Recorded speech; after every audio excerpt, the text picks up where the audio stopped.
Man, what a weekend racing it's been. We've got a bunch of news to touch on this week for you. It's producer Wayne, NASCAR chef John Dix, and Andrew DeLay. Yes, here I am. He's making What's up, boys? Why does he feel the need to make faces? I swear I could.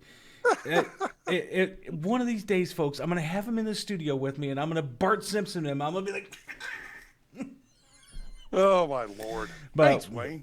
Yeah. He'll kick you under the desk, so be careful. Yeah.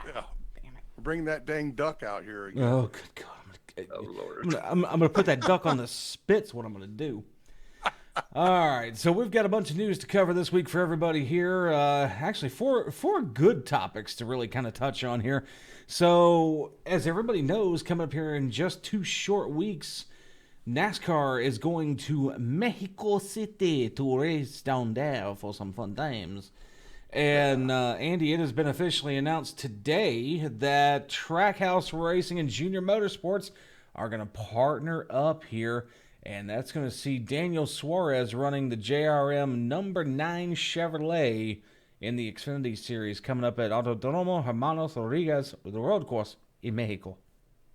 All right, that's going to be pretty neat. See Suarez and some JRM equipment.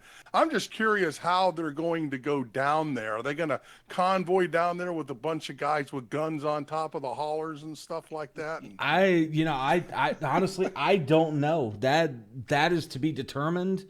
I was talking to a hauler driver a couple of weeks ago, and apparently he's told me even they don't know what the hell is going on. So it's up in the air, realistically. It'll be like the old stagecoach where somebody riding shotgun.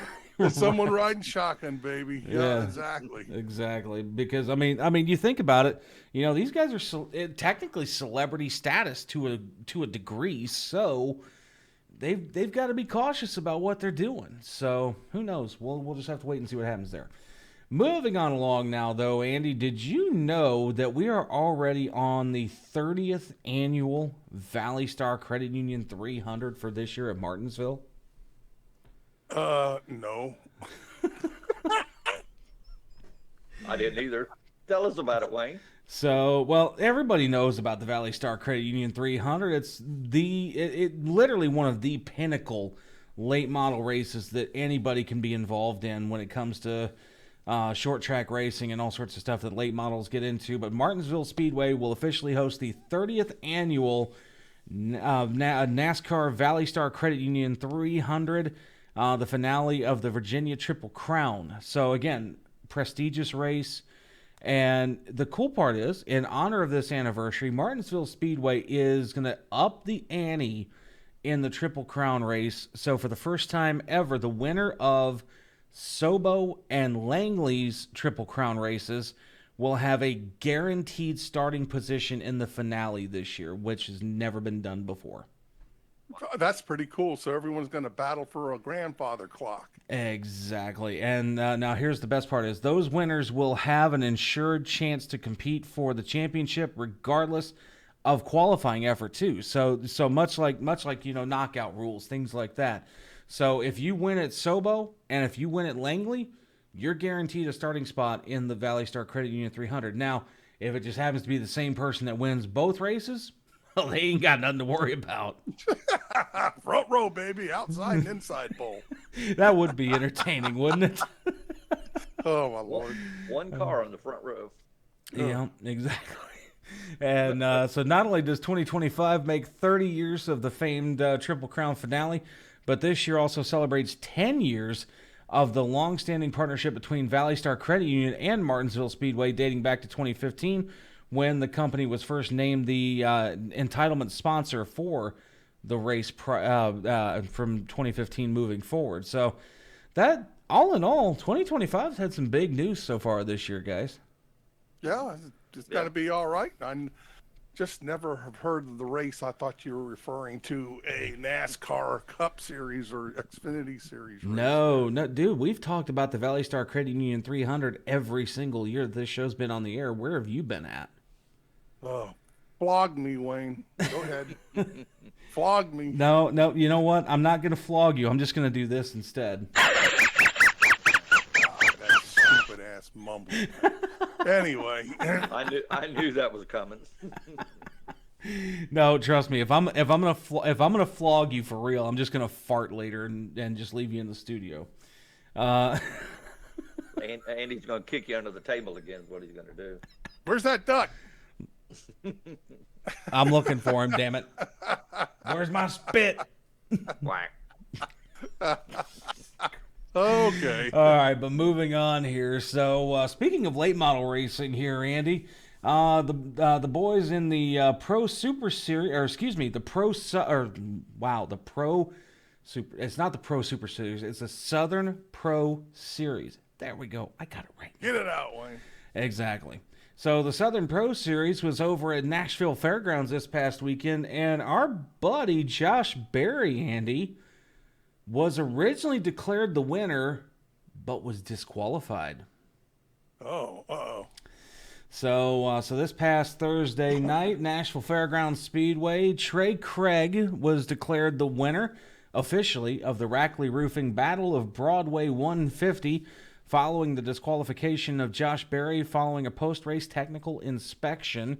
And now I'm trying to see, because I was looking at it earlier before we went on the air here, what the actual penalty was. But now another name, too, that brings up, we haven't talked to this kid in a hot minute either. Dawson Sutton, who led the early stages, was also the CP Racewear Fast Qualifier, is now credited with second. Hunter Wright moves up to third after that race, and Isaac Kitzmiller and Dustin Smith round out the top five in that race. And then now, yeah, they don't even mention why he was disqualified in tech. I'm kind of curious now as to what would have caused that issue, because typically Barry is not known for goofing up his car. No, I don't. Was it his car, or was he just driving someone's car? It might have been somebody else's car. They didn't say specifically, but we know he was the one piloting it. So, all right. Well, guys, check out our Facebook page, because when we find out, we will let you know. Most definitely. and and speaking about, of Facebook too, Andy, you got some news. Oh, we have a new curator of the Facebook page, and that's Kathy Wooden. She's over there doing her thing. Mm-hmm. Of course, Josh, he's going to be back and doing his stuff over there. But Kathy, thank you so much for what you're doing on the BRR page. And also, folks, go over there and please follow us. Mm-hmm. And also, we've been putting up a bunch of shorts on reels and whatnot that y'all seem to like, so we'll continue doing that stuff. I swear, the way he said that right there, put up a bunch of shorts. I'm thinking he's putting up his shorts on the dry line. I'm gonna say we don't want Wayne's shorts up there. Come on, guys. Yeah, man, all the skid marks on those things. Hell no. Well, hey, it ain't no worse than the skid mark you left after Charlotte in 2010.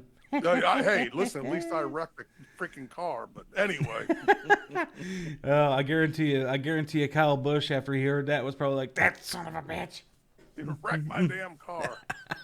Probably. I knew what I said. Burn it, rubber, baby. Oh man! Speaking of North Carolina tracks too, Andy, it's a good thing we get into that too real quick here. So we know we had the Rockingham race earlier this year for Truck and Xfinity, and some news just popped. Rockingham Speedway is for sale. Yep. I was wondering, is that just an investment group that grabbed that thing and trying to flip it? I guess it was, yeah. CBRE Group is a commercial real estate investment firm.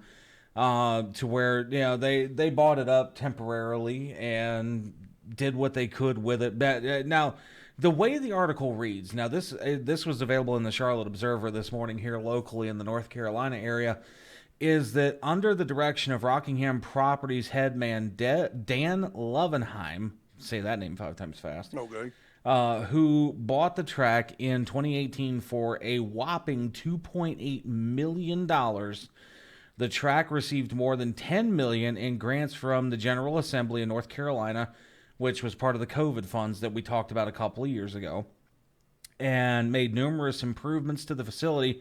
He was quoted as saying, "We've basically taken it in first gear as far as we can go, building it out, getting it ready for bigger and better hands." which was a direct quote from Levenheim to the Charlotte Observer, and further quoted as saying, "And the time is right to pass the baton to someone who can take it further than we can." So, All right, so they're flipping the thing. right, it's a flip, but in the same right, they're also openly acknowledging that they've done what they can do with it. It's time to give it to somebody who can actually run the track like it's supposed to be ran. Right. Can SMI? You think they're gonna Maybe make a run at this thing? Maybe. I mean, considering SMI has all of the tracks in North Carolina currently that NASCAR race on, aka Charlotte, North Wilkesboro. So Yeah. I don't see why not. I really don't.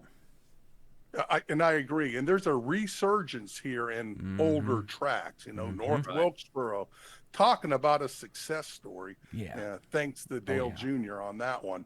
But, I can see where Rockingham can hopefully get a cup date back in the future. That would be nice. Especially with folks wanting to go back to legacy tracks for NASCAR. Exactly. And it's long overdue, realistically, in my opinion. It's long overdue to see it get a cup date back. But I figure if not in 2026, hopefully by 2027, we'll see a cup date for Rockingham Speedway. That way, all three of the major North Carolina tracks have something with the Cup Series involved in it. Yeah, I agree. Or and that, or hell, even realistically, and this is a thought too. You know how we talked about it a few weeks ago, where they're going to be rotating championship weekend tracks. What if Rockingham was on that consideration list? Wow. That'd be cool as all get out. The only problem is there's not enough infrastructure around Rockingham. If you go out, out in front of the track is a smaller road, not a big city, a bunch of hotels. And Believe stuff it or like not, it's Rockingham's actually built up a lot more than you realize. Okay, well, good. If it'll work out, that would be an excellent idea. Right. But then again, North Carolina in general is just building up a whole lot more anyway, because more people are moving to this area than have in the last 20 years. So it's becoming a far more populous state than it has been in quite some time. Like even places like Charlotte, Mecklenburg County, Cabarrus County, where Concord and Charlotte Motor Speedway are, at one point in time, back in, I think it was the early 2000s, were known for no more than maybe at tops 500,000 residents. And based on census data recently, within the last couple of years, now Mecklenburg County is seeing a not a resurgence, but an insurgence, or an influx rather, of nearly 1.5 million people. So Right, I mean, well, there you go. I mean, Mecklenburg County alone, Cabarrus County, and as far as its neighboring county combined, there's probably close to about 3 million people that live between both counties now. Yeah. All right. So It's there you go. It's right for it. Yeah, it's building up. I mean, all things considered. But moving on to some other things that we can talk about here too, Andy, and this was some news that we've been talking about through Facebook actually for the last couple of days here. Natalie Decker's getting ready to come back on and say hi to us again here in the near future. We're working on getting her booked for another interview to talk about everything going on with the little one and the racing stuff she's got going on. And we just posted it on our Facebook page here within the last day or so, and that Natalie got a chance to live out a bucket list dream and be part of a cartoon interview. I cannot wait to see this. I saw that Kathy put that up on the Facebook page, and Natalie actually, she was over there commenting on it. So I got to go check this out. Yeah, I'm gonna have to go check it out on Netflix too. And I was reading the article a little bit on Natalie's website. So the episode that she was on was actually the series finale. So she got to be on the very last episode that cartoon interview show is going to be doing. So that itself is monumental. Yes, that's really cool. So can't wait to have Natalie here on Burning Rubber Radio. We got lots to catch up on. Yeah, we do. We really do, because there's a lot of stuff that she's had going on. And then there was one other thing that I was going to touch. Oh, yeah, I remember what we were going to touch on here. So Netflix, speaking of fun shows that are on Netflix, like Natalie's cartoon interviews over on Netflix too. But the other thing that we're going to touch on here, Andy, is the release of the Earnhardt documentary that is now on Netflix. Junior and Kelly, they were there for the premiere last evening on Thursday. And I actually saw something on X that I'm not going to lie was a little concerning, because apparently the documentary, now I've not seen it yet personally. I'm just going off of comments I've seen made by folks like Kenny Wallace and his daughter Brandy, is that the way Junior and Kelly were raised was very, very similar, and in some form and fashion a little bit stricter than Senior was raised by his dad, Ralph. Yeah, well, he threw Junior in a military school for a lot of that time, and Kelly. So something we need to talk to Bobby Dale about and get his reaction. We do. His grandfather. Yeah, that's a good idea. I'll reach out to BD today and see if he wants to talk about it. Yeah, let's see if we can get BD on to talk about all of that stuff, because honestly, whenever I get free time from my day job of being a professional driver, I think I'm going to have to go and turn on Netflix and see what's up with it, because I'd be curious to see what some of the negative feedback is all about. Yeah, folks, we're going to get Bobby Dale Earnhardt on here, get his reaction on this thing, and tell us what he thinks. Of course, it's all about his family. So let's see what's going on. Yep, exactly. Let's go ahead and get BD on here and go from there as far as things are concerned. There it is again. You see, the NASCAR chef John Dix is with us, and you got Zachary Mertes down there. Well, you know what? It was bound to happen once in a blue moon. I hit the wrong key. Oh, well. No big deal. No big deal. John can't see it anyway. He's blind with no monitor today. John can't see it. He's over there in the dark. He's been he's all blacked out for this whole interview over here. I don't know if anyone noticed that there's no light on him over there. So I know. Anyway. Yeah, Wayne got me some incense and candles over here, so I'm doing it. John, what did I tell you? No bearskin rugs, damn it. Oh my God! Hey, and folks, grassroots motorsports, you got to roll with the punches, and that includes the technical issues with things like that. But hey, yeah, that and the green goo that I just left over there for you, Andy. But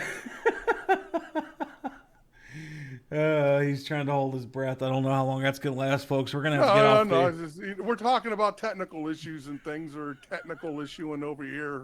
I haven't heard the last 10 seconds of what Wayne was saying, beating me up. I didn't hear it either. No, you know exactly what you heard, but Wayne, quit using my cannon string. Come on now. Well, no. So for those that did not hear what I just said, Andy, I left you a present. You might smell it here in about 3 seconds. Oh God, man. Anyway, hey, are we going to talk about Nashville? Because Nashville is this weekend. Yep. Yeah, we've got Cup, we've got Xfinity, we've got Truck, all three running in Nashville this weekend here, and it's not the Ally 400 because we did get corrected on that on Monday when we looked at the schedule. Yes. I forget who the entitlement sponsor is for the race this year, but all three series are going to be there. We're going to have the breakdown for you as far as winners, losers, all the good stuff, all the points coming up on Monday's show. So do be on the lookout for that. In the meantime, though, I can see the look on Andy's face. He's holding his breath because he knows it stinks in here. So for Andy DeLay, for the NASCAR chef John, holy shit, I got to get out of here too. God bless. I'm producer Wayne. We love you guys, and until next week, burning rubber, baby. Burning rubber, baby.